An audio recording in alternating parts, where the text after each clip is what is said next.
Bismillahirrahmanirrahim. Alhamdulillahirabbil alamin wa bihi nasta'in ala umuri dunya waddin. Wassalatu wassalamu ala asyrafil anbiya wal mursalin sayyidina wa maulana Muhammadin wa ala alihi wa sahbihi ajma'in. Qala al-musannif al-imam hujjatul Islam Abu Hamid Muhammad bin Muhammad al-Ghazali rahimahullah wa nafa'ana bi'ulumih. Wa min ayatihi al-biharul amikatul muktanifatu li aqtaril ard allati hiya qita'un minal bahril a'zam al-muhiti bi jami'il ard hatta anna jami'al maqshub minal bawadi wal jibal minal ma bil idafati ilal ma kajaziratin saghiratin bi bahrin azim wa baqiyatul ardi masturatun bil ma. Qala an-nabiyyu sallallahu alaihi wasallam al-ardu bil bahri kal istabli bil ard. Fa ansaba istablan ila jami'il ard. Wa'lam anna al-arda bil idafati ila al-bahri mithluhu wa qad syahadta ajaibal ardi wa ma fiha wa ta'ammal al-ana ajaibal bahr fa inna ajaiba ma fihi minal hayawan wal jawahir adha'afu ajaibi ma tushahiduhu ala wajhil ard kama anna sa'atahu adha'afu sa'atil ard ila akhirih. Makna kalamul Imam Al-Ghazali rahimahullah wa nafa'ana bi'ulumih. Dan di antara tanda-tanda kebesaran Allah Subhanahu wa ta'ala adalah lautan yang dalam yang mengelilingi semua penjuru bumi, di mana lautan itu sebagian dari lautan yang besar yang meliputi seluruh bumi. Di sini Imam Al-Ghazali mengajarkan kepada kita tentang jalan atau bahan tafakur.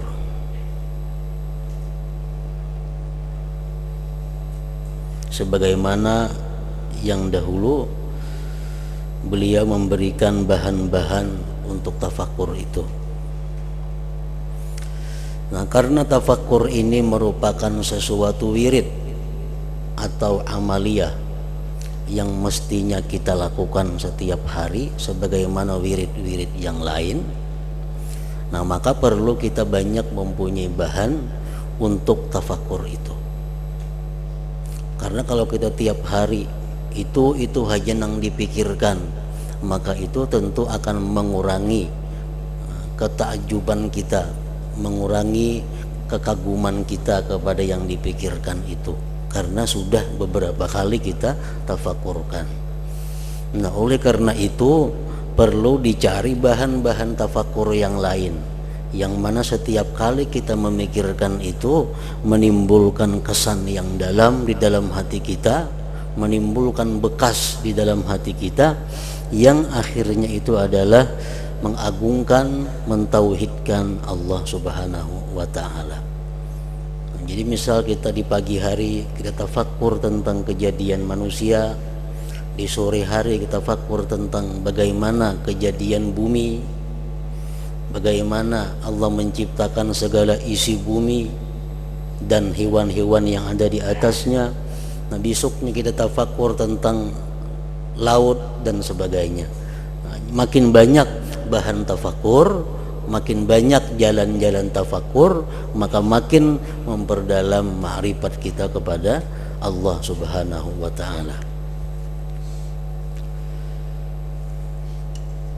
Nah, pada minggu yang dahulu Imamul Ghazali mengajarkan kepada kita bahan tafakur mengenai bumi. Nah, di sini lagi beliau mengajarkan kepada kita bahan tafakur mengenai laut.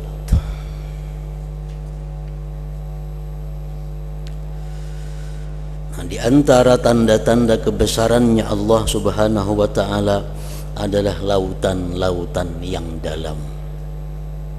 Berapa dalamnya laut? Ada 10 km, 10 pal dalamnya laut. Ada yang 12 pal dalamnya laut.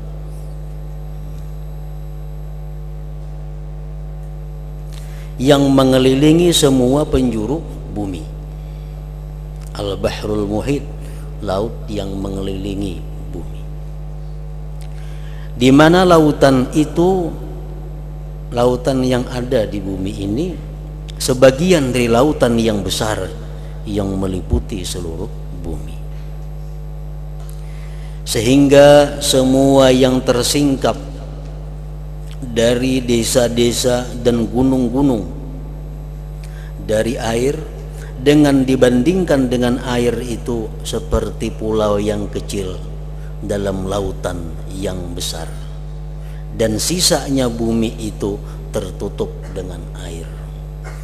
Jadi andai kata yang kelihatan daripada daratan-daratan ini dibandingkan dengan laut yang ada, maka seluruh daratan-daratan itu seperti pulau yang kecil di tengah lautan. Artinya menunjukkan bahwa daratan itu lebih sedikit dibanding laut. Ada yang mengatakan bahwa daratan itu hanya 30%, sedangkan sisanya itu adalah laut. Itulah bumi ini.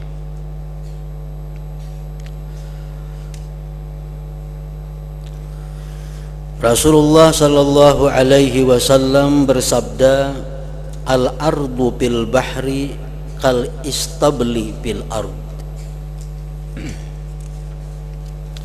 Artinya bumi dalam laut itu seperti kandang dalam bumi.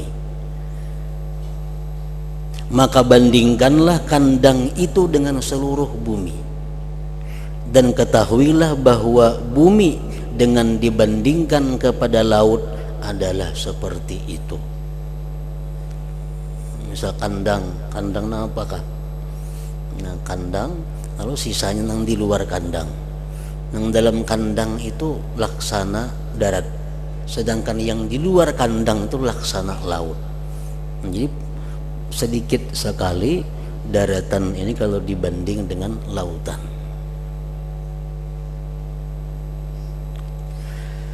Dan telah kamu saksikan keajaiban bumi dan sesuatu yang ada padanya.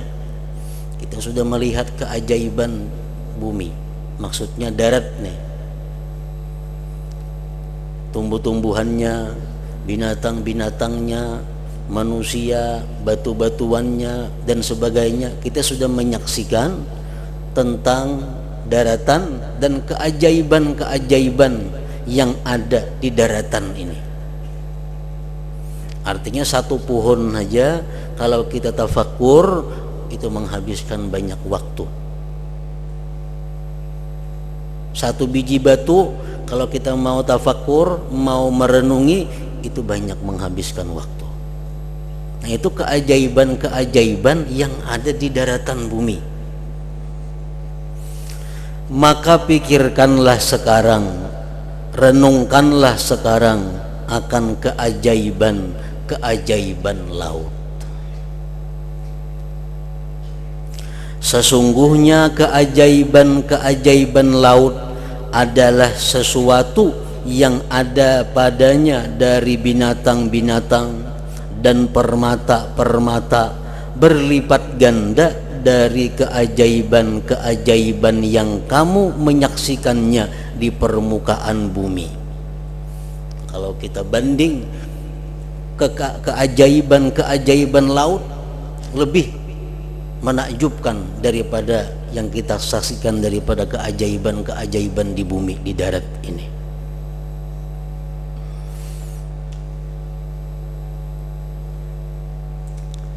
Sebagaimana bahwasanya luasnya laut adalah berlipat ganda dari luasnya bumi ini. Tentu makin luas keajaiban ciptaan Allah yang ada di laut itu.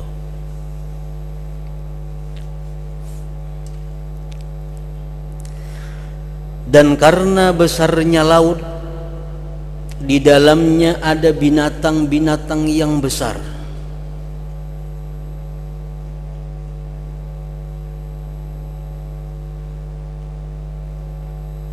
Yang kamu lihat kemunculannya di laut, lalu kamu menyangka bahwa binatang-binatang itu adalah pulau. Maka penumpang-penumpang itu turun di atasnya, lalu binatang-binatang itu merasakan dengan adanya api menyala, lalu ia bergerak dan diketahui bahwa itu adalah binatang. Binatang itu ngarannya sulahfat. Sulahfat ini gandalnya mungkin kayak berapa ini ada sekolah. Sulahfat ini. Jadi orang-orang laut itu dahulunya melihat di tengah laut tuh ada semacam pulau. Di situ tumbuh rumput segala macam, kayak pulau. Lalu kapal ini singgah di situ, yang dikira pulau, berjalan situ kemari. Rupanya lapar, nak bermasakan di pulau tadi. Begitu bermasak, nyalai api, lawas-lawasan bergerak pulaunya. Orang bermasakan di atas, kan panas api. Nah setelah itu baru mengetahui ternyata bukan pulau, ini satu binatang yang sangat besar, ngarannya tadi sulahfat. Itu mau dimakan seberapa yang cukup makan itu, dan itu halal dimakan. Binatang laut tuh halal.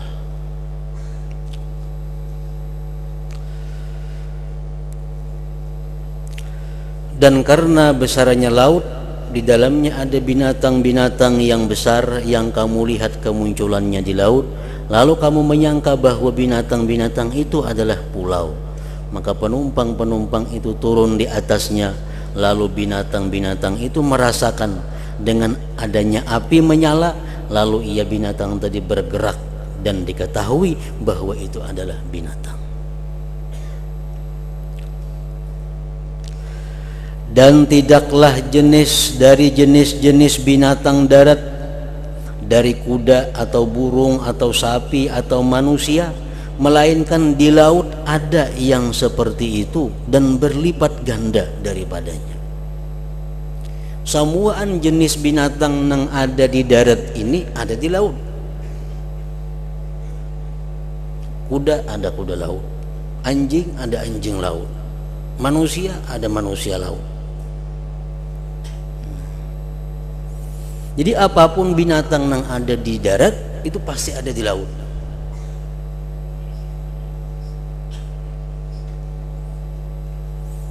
Nah manusia laut itu bedanya dengan manusia darat. Kalau manusia darat ini hayawan natik, itu adalah binatang yang bisa berpikir, bertutur, ada akal, ada taklif. Nah kalau itu manusia laut tuh binatang murni, cuma bentuknya sama dengan manusia, bedanya ini berbuntut, itu aja, berbuntut di belakang. Kalau putungan lain sama dengan manusia.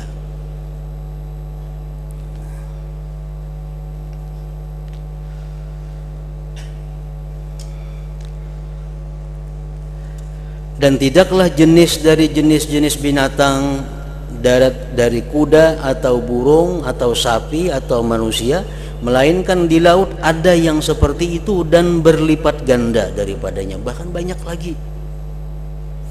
Jadi setiap binatang yang ada di darat ada di laut, tapi setiap binatang di laut belum tentu ada di darat.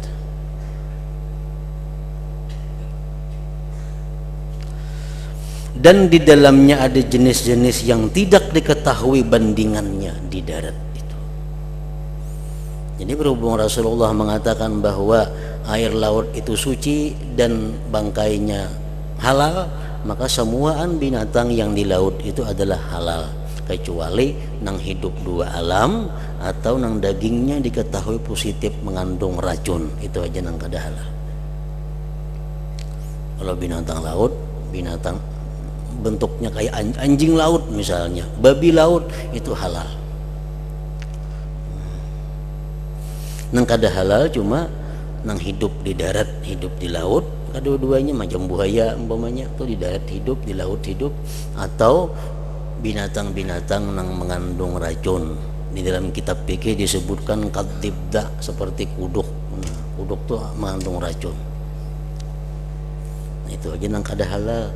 Bilanya hidupnya di laut saja dan kada terbukti mengandung racun, semuaan halal. Itu binatang-binatang yang ada di laut tadi. Walaupun bentuknya kayak babi, kayak anjing, itu kada jadi soal.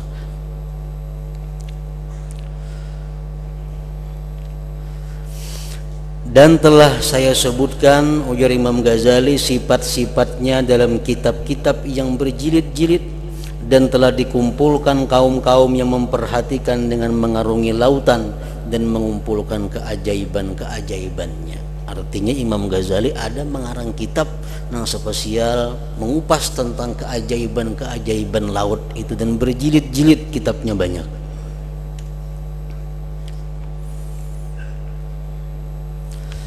Kemudian perhatikanlah bagaimana Allah Subhanahu wa ta'ala menciptakan mutiara dan membundarkannya dalam rumah karangnya di bawah air. Dan perhatikanlah bagaimana Dia Allah menumbuhkan marjan dari batu yang sangat keras di bawah air. Sesungguhnya marjan adalah tumbuh-tumbuhan atas bentuk pohon yang tumbuh dari batu. Marjan itu tumbuh-tumbuhan, cuma kayak batu.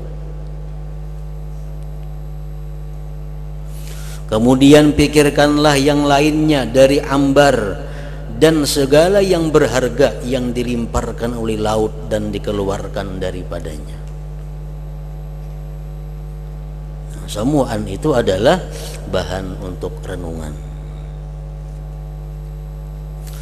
Kemudian perhatikanlah kepada keajaiban-keajaiban perahu-perahu.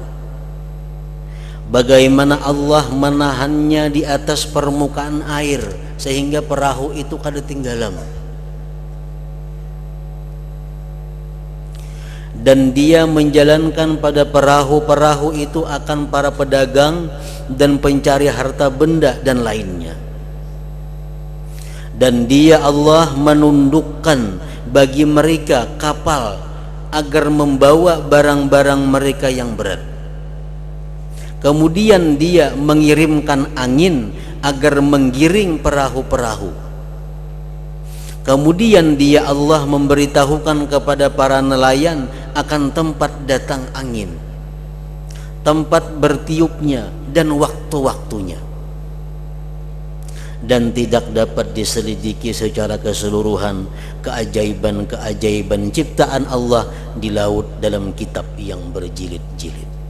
Artinya kalau dikarang, disusun sedemikian rupa sebanyak mungkin, tetap kada akan mampu kalau meneliti keajaiban-keajaiban ciptaan Allah Subhanahu wa ta'ala itu. Yang lebih mengherankan dari yang demikian seluruhnya adalah apa yang tampak dari yang tampak, yaitu cara menitiskannya akan air. Dan air itu adalah jisim yang halus, lembut, mengalir, bersih, yang bersambung bagian-bagiannya seakan-akan sesuatu yang satu. Nah, jadi air itu benda nang bersambung, sesuatu nang satu.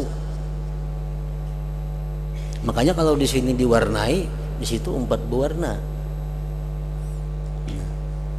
Karena air itu bagian sesuatu nang satu, yang lembut susunannya, cepat menerima untuk dipotong-potong. Banyak dok dicibuk, kan kau lakas saja dicibuk ini. Seolah-olah ia berpisah. Yang diciptakan untuk dipergunakan, yang menerima untuk berpisah dan bersambung. Dengan air itulah hidupnya setiap yang ada di permukaan bumi, dari binatang dan tumbuh-tumbuhan. Maka jikalau seseorang hamba memerlukan kepada seteguk air dan ia dicegah daripadanya, niscaya ia mengorbankan semua simpanan di bumi dan miliknya di dunia untuk menghasilkan seteguk air itu. Orang ini sangat haus, sangat dahaga, sudah kada kau bertahan lagi. Kalau nya kada nginum orang ini mati. Ada orang berjual secangkir banyu, harganya aja orang 20 juta, duitnya kita ada, jatuh kita tukari. Daripada mahalnya harga air itu bagi mereka yang memerlukannya.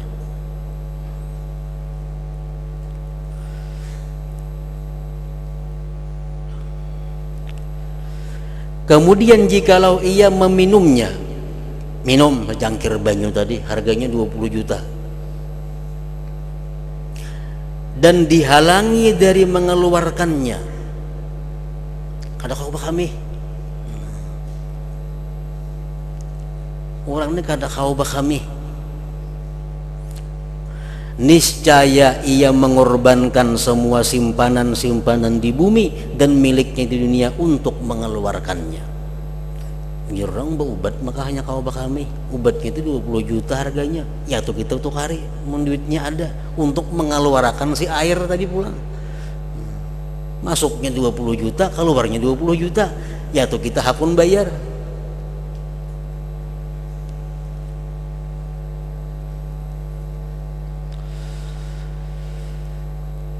Maka yang mengherankan dari anak Adam, dari manusia, adalah bagaimana ia memandang besar kepada dinar dan dirham dan benda-benda yang berharga, dan ia lalai daripada nikmat Allah pada seteguk air apabila ia memerlukan kepada meminumnya atau mengusungkan diri daripadanya dengan mengorbankan semua dunia padanya.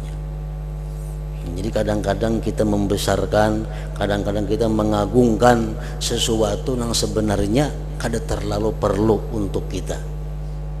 Kita lupa mensyukuri nikmat Allah yang sebenarnya sangat diperlukan oleh kita.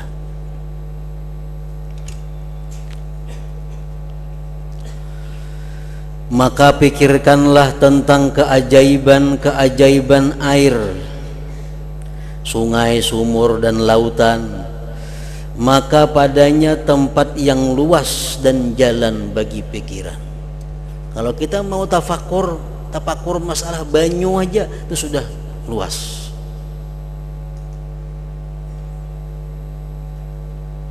Berapa macam jenis banyu? Banyu sungai, ada banyu sumur, ada banyu laut, ada banyu sumber, ada banyu hujan, macam-macam jenis banyu. Maka padanya tempat yang luas dan jalan bagi pikiran, bagi renungan. Dan semua yang demikian itu adalah saksi-saksi yang jelas dan tanda-tanda yang membantu, yang mengatakan dengan lisan keadaannya, yang mengatakan dengan lisan halnya, yang menjelaskan tentang keagungan penciptaan, yang menerangkan penciptanya, yang menerangkan tentang kesempurnaan hikmahnya padanya, yang menyerukan kepada orang-orang yang mempunyai hati dengan lagu-lagunya,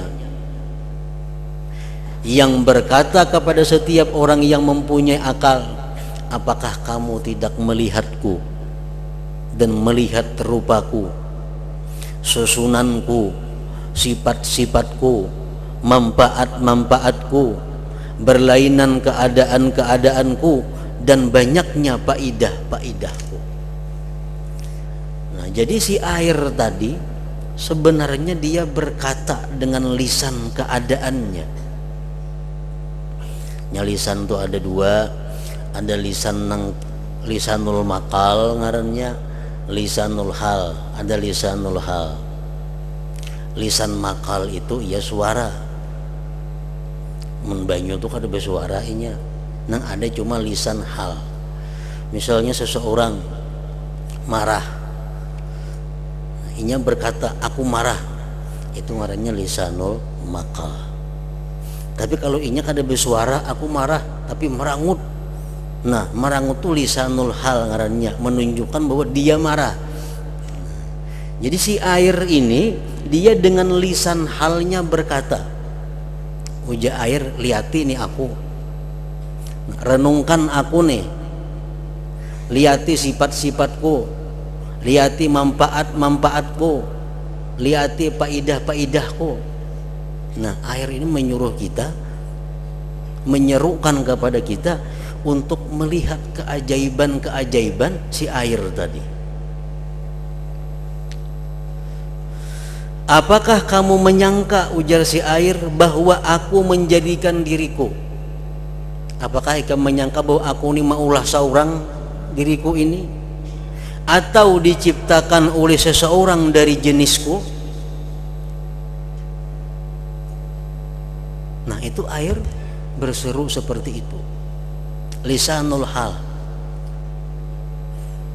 Dan bukan hanya air, setiap makhluk Allah, baik batu, baik tumbuh-tumbuhan, baik hewan, semua itu adalah berkata dengan lisan keadaannya, dengan lisan halnya. Dia berseru kepada kita, hai orang yang melihat aku, tengoklah aku, apakah aku ini ada dengan sendirinya, atau aku diciptakan oleh sesama aku, atau aku diciptakan oleh Allah Subhanahu wa ta'ala.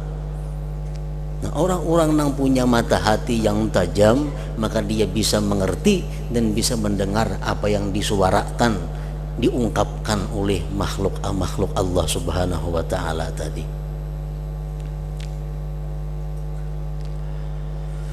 Apakah kamu tidak merasa malu, ujar si air nih dengan lisan halnya, bahwa kamu memandang pada kata-kata yang tertulis dari 3 huruf, lalu kamu putuskan bahwa kata-kata itu dari ciptaan anak Adam yang alim, yang berkuasa, yang berkehendak, yang berbicara.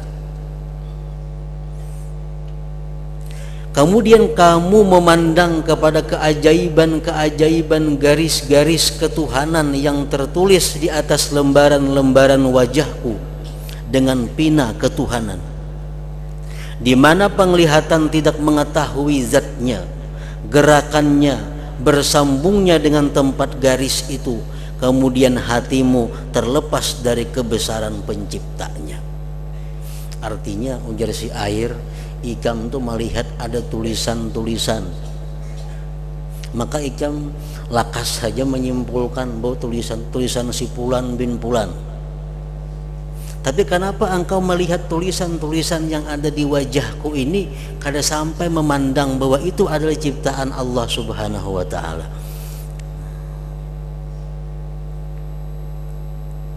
Nutfah, air mani.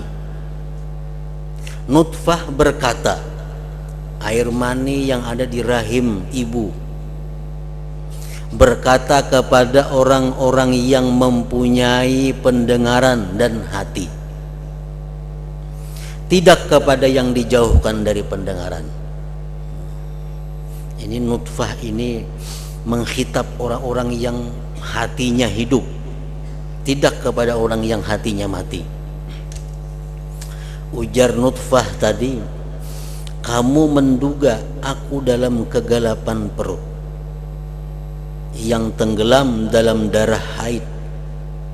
Ikam menyangka aku ini tinggalam dalam darah haid. Ikam menyangka aku ini gelap di dalam rahim itu. Pada waktu yang tampak penggarisan dan penggambaran atas wajahku.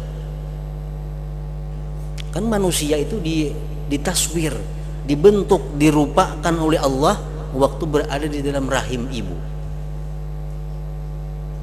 Lalu pengukir, maksudnya Allah mengukir biji mataku, kelopak mataku, dahiku, pipiku, dan bibirku. Maka kamu melihat pelengkungan yang tampak sedikit demi sedikit secara bertahap, dan kamu tidak melihat di dalam nutfah adanya pengukir, dan tidak di luarnya adalah melihat Nang dalam rahim tuh kalau kita lihat dengan satu alat, maka kita melihat perkembangan di dalam rahim itu, mulai tetes air mani jadi darah, jadi daging, kemudian berbentuk setahap demi setahap. Nah, kita melihat proses itu, tapi kita kadang melihat nang memprosesnya. Kita kadang melihat pengukirnya, kadang melihat di dalam rahim maupun di luarnya. Dan tidak ada berita daripadanya bagi ibu, bagi bapak, bagi nutfah dan bagi rahim. Dan kan ada berita. Sekarang aku sudah bisa ini, kan ada.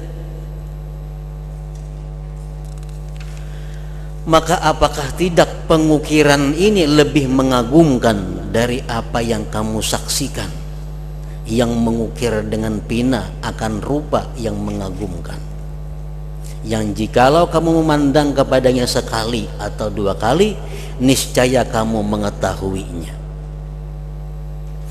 Maka apakah kamu mampu mempelajari jenis ini dari ukiran dan penggambaran yang merata zahir dan batinnya nutfah dan semua bagian-bagiannya dengan tanpa menyentuh kepada nutfah?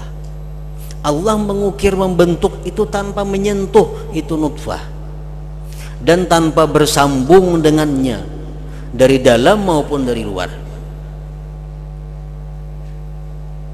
Nah, ini keajaiban daripada perbuatan Allah Subhanahu wa ta'ala. Dia menciptakan sesuatu tanpa menyentuh sesuatu itu. Maka jika kamu tidak merasa kagum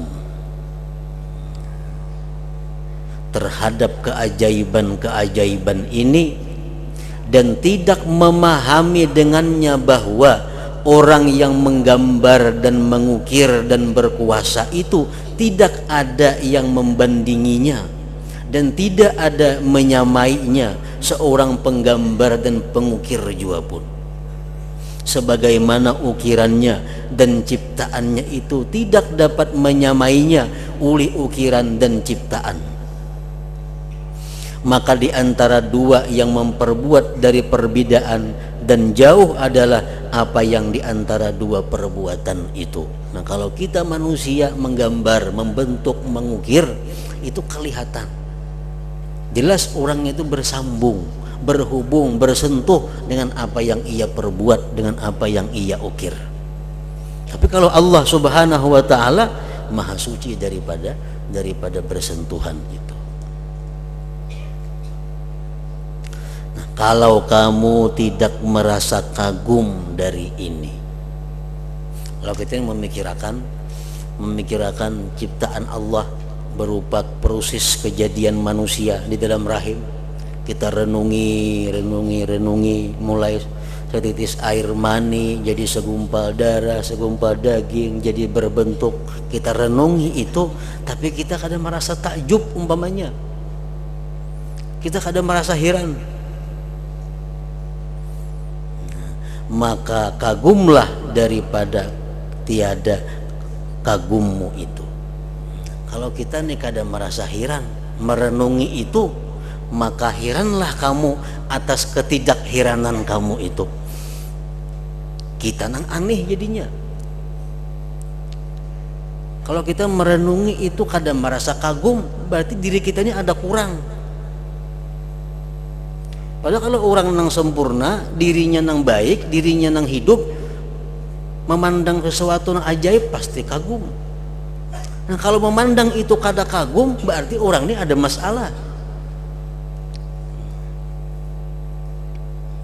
Melihat lukisan nang sangat indah atau melihat apa nang sangat menakjubkan, orang semuaan kagum.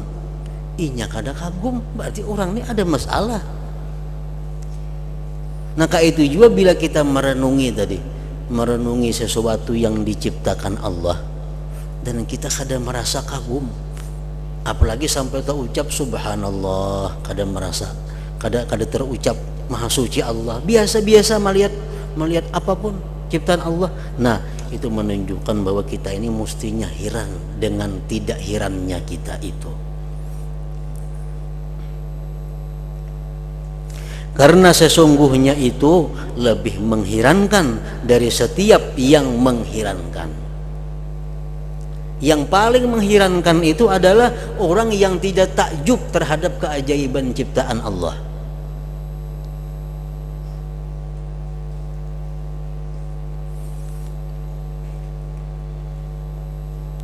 Maka sesungguhnya yang membutakan mata hatimu beserta jelasnya ini dan mencegahmu dari penerangan beserta terangnya ini adalah layak untuk kamu hirankan. Barang tuh saling genalan, samuan orang melihat, inya kada melihat, ini aneh orang ini. Siang terang benderang, barangnya ganal, orang sama melihat, inya kada melihat, aneh orang ini. Nah, berarti orang ini ada masalah di dalam matanya. Nah, sama halnya kalau ciptaan Allah seperti nutfah, seperti binatang-binatang yang ada di darat, yang ada di laut, tumbuh-tumbuhan ciptaan Allah, bagaimana tumbuhnya, perkembangannya. Nah, kalau ini kada heran melihat itu, berarti orang ini mata hatinya ada sesuatu yang mencegah daripada kagumnya dia kepada ciptaan Allah itu. Nah, dalam minggu-minggu yang telah lalu kita masih ingat bahwa penyebab sesuatu yang membuat dia tidak kagum terhadap keajaiban ciptaan Allah itu ada 10 hal. Jadi membuat kita kada kagum. Inya kagum terhadap ciptaan-ciptaan manusia.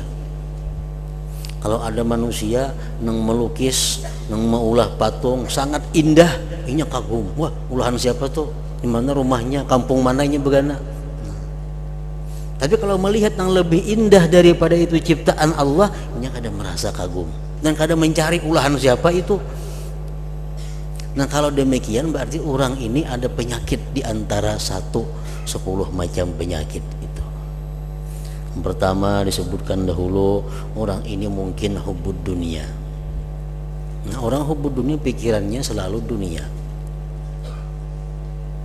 Orang pikiran dunia itu apa? Menguntungkan kada lawan dunianya.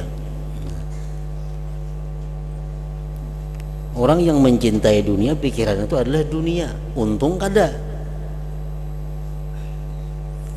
Nah, orang yang dikuasai hubud dunia, melihat apapun keajaiban ciptaan Allah, inya kada merasa takjub, kada merasa heran, jauh daripada mengucapkan subhanallah umpamanya. Yang kedua, mungkin penyakitnya orang ini adalah aklul haram, makan nang haram. Orang yang makan haram mengakibatkan mata hatinya rusak. Mata hati yang rusak jelas sudah kada akan melihat keajaiban ciptaan Allah Subhanahu wa ta'ala.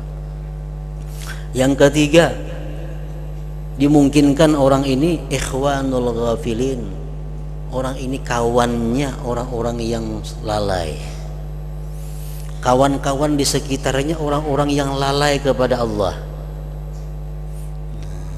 Padahal ini kada hubud dunia, padahal makanannya orang ini halal, cuma kehidupan orang ini sekelilingi oleh orang-orang yang lalai kepada Allah. Nah, membuat inya pun jadi demikian. Yang keempat, al-kibru, kesombongan. Orang yang sombong itu sangat anti mengagumi ciptaan orang lain. Itu orang sombong.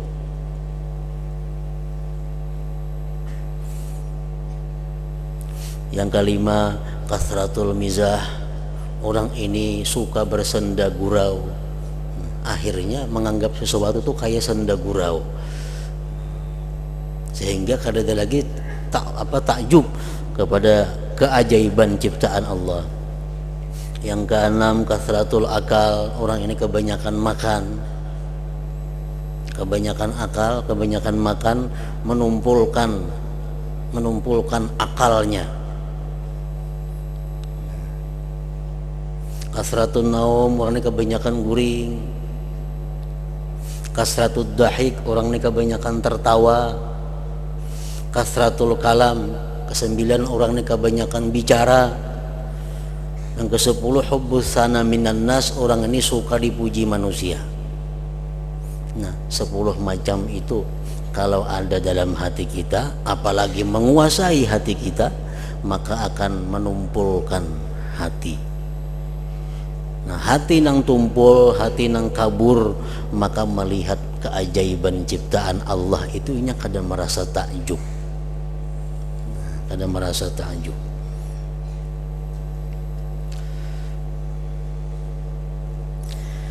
Maha suci Tuhan yang memberi petunjuk, menyesatkan. Memberi petunjuk Allah, yang menyesatkan Allah juga. Membelokkan, meluruskan, mencelakakan, membahagiakan, dan membuka mata hati kekasih-kekasihnya. Maka mereka menyaksikannya pada semua zarrah-zarrah alam dan bagian-bagiannya. Orang-orang yang dibukakan Allah mata hatinya, dia melihat sekecil apapun yang di alam ini adalah subhanallah, maha suci Allah. Sangat menakjubkan. Dan membutakan hati musuh-musuhnya, musuh-musuh Allah, dan terdinding dari mereka dengan kemuliaannya Allah dan ketinggiannya. Maka baginya Allah ciptaan, urusan, karunia, anugerah, kelemah lembutan, dan keperkasaan yang tidak ada menolak bagi hukumnya. Allah kalau menghukumkan A, kada bisa menolaknya siapa juga pun. Dan tidak ada yang mendatangkan kemudian bagi qadanya. Bila Allah menentukan sesuatu, maka tidak ada yang boleh mengeritik terhadap ketentuan Allah Subhanahu wa taala itu. Nah, ketentuan Allah kada perlu dibahas, kada perlu dikritik, karena tidak ada seseorang pun yang bisa mengeritik atau mengiktiraf daripada apa yang sudah ditentukan oleh Allah Subhanahu wa taala. Nah, dan di antara tanda-tanda kebesarannya,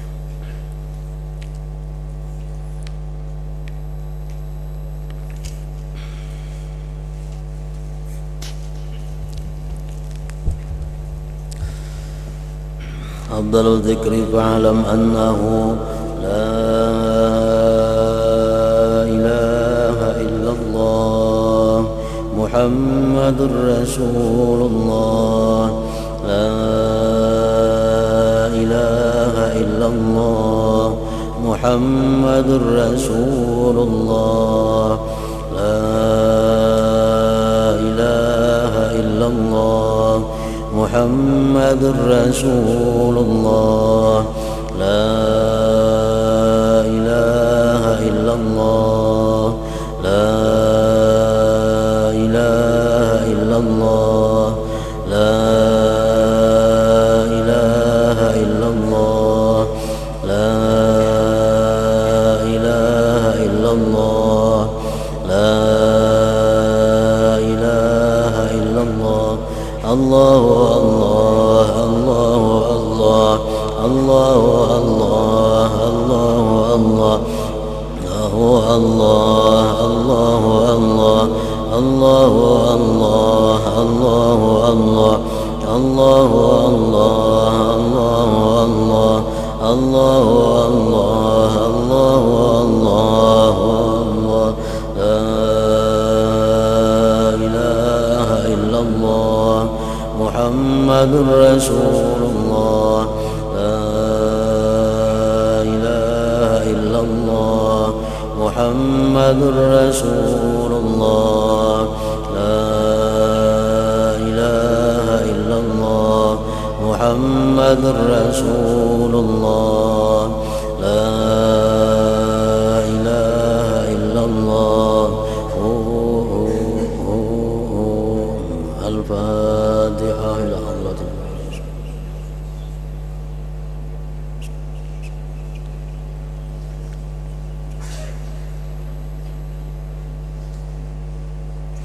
فيا يخرجون منه شفاعة صلوا عليه وسلموا تسليما اللهم صل وسلم